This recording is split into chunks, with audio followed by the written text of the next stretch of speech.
It shouldn't come as a surprise that this spring's NBA draft will feature lots of good players from lots of good college teams. Or maybe it should. As the numbers from recent seasons show, the path to the upper reaches of the NBA lottery does not always intersect with the road to the Final Four. The NCAA Tournament's 64-team bracket has been cut in half, and from Zion Williamson to Ja Morant to RJ Barrett and more, nearly a dozen potential lottery picks are still in the tournament, only one win away from the Sweet 16. If even half of them make it, they'll way outshine some classes from recent years. It's not everybody, but more than usual, which is refreshing, says draft guru Jonathan Givony, who produces mock drafts for ESPN. I think part of it is a product of this wasn't considered a great freshman class, and so, a lot of the sophomores, juniors and seniors are just really productive players from really good teams. Last year, the first 8 college players selected in the draft were freshmen. This year, even with Williamson and Barrett in the mix, the number might not even be half that.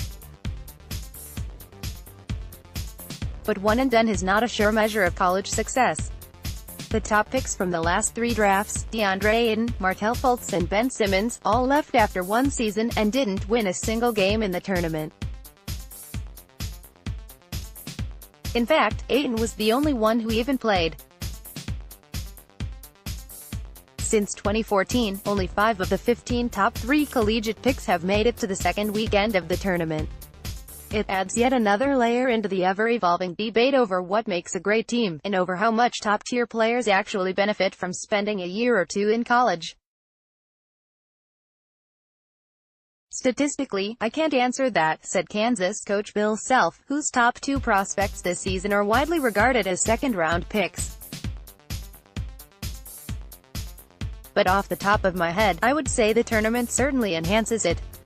I would say there have been many times when the tournament hasn't hurt anybody, but it's certainly helped a lot. Exhibit F. Dante DiVincenzo. The Villanova guard wasn't considered a sure thing to even enter the draft, but not long after a Final Four in which he was named MVP on the strength of a 31-point final, he got picked 17th by the Bucks. Givony says, DiVincenzo's strong Final Four is only part of the story. I didn't think that one night where he couldn't miss did it on its own, Givony said. I don't know if DiVincenzo goes where he did if he didn't go to the NBA Combine and perform well there, and also in his other workouts. It's a lot of factors, but what about the players already camped out at the very top of the draft board? Some thought Williamson was crazy to return after wrenching his knee when his Nike sneaker blew out during a game against North Carolina last month. The only thing that could prevent him from being the first pick, they said, would be an injury. Despite the risk, there might have been more to gain by coming back. Beyond just the personal enjoyment of being on a team that makes the Final Four, there's a tangible benefit for him off the court, financially, as well, Givony said. You think about the exposure you get from the Final Four, and that's money right there, and though Morant was widely considered to be way up there, his triple-double against Marquette on Thursday night practically cemented him in the second spot. Not that he needed to do that, but the whole narrative that he only does it against mid-major players, it put that to rest for once and for all, Givony said. Williamson's freshman teammate, Barrett, looks like a pretty good bet to go third. Everyone else, including DeAndre Hunter of Virginia, Cam Reddish from Duke, Nasser Little from North Carolina and Jared Culver from Texas Tech, will likely see their stock climb, or fall, depending on how the next few games go. Rui Hachimura of Gonzaga is in the mix, as well. His teammate, Brandon Clark, whose name is all over the place on a number of different draft boards, might be hoping to emulate another Gonzaga big man. 2 years ago, Zach Collins was a freshman who came into the tournament viewed as unpolished but full of potential.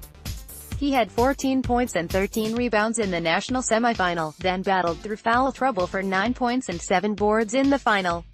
He got drafted 10th. Zach played great and solidified himself in a lot of people's eyes, said his coach, Mark Few.